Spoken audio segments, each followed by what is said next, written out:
Hello दोस्तों, कैसे आप सब? आपका स्वागत है। अभी हाल ही में ही कुछ घंटे पहले ही लैटिन NCAP जो टेस्ट कंडक्ट करते हो, उन्होंने मारुति बलेनो का कंडक्ट किया था टेस्ट, क्रैश टेस्ट। तो उसमें मारुति बलेनो ने 0 स्टार रेटिंग की है।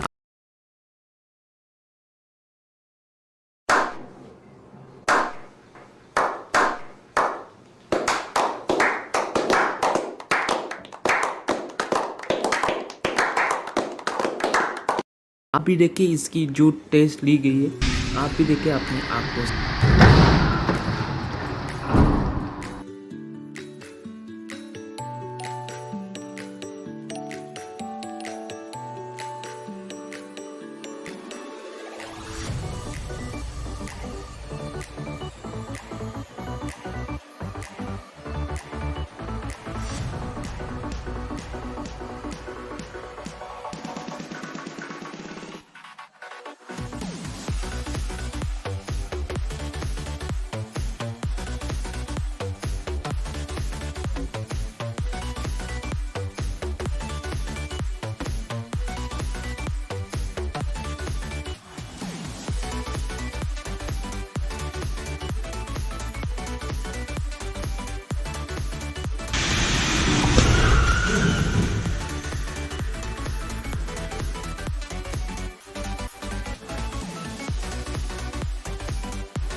असल भाई, मैं तो यही कहने के सकता हूँ कि मारुति का टाटा से कोई मुकाबला नहीं। आप माइलेज के लिए सिर्फ गाड़ी बनाते हो, पर टाटा अपनी कस्टमर्स की सुरक्षा के लिए बनाती है। तो दोस्तों, आज की वीडियो में इतना ही। मिलते हैं अगली वीडियो में।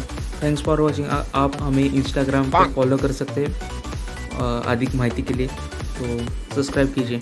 Thank you so much for watching.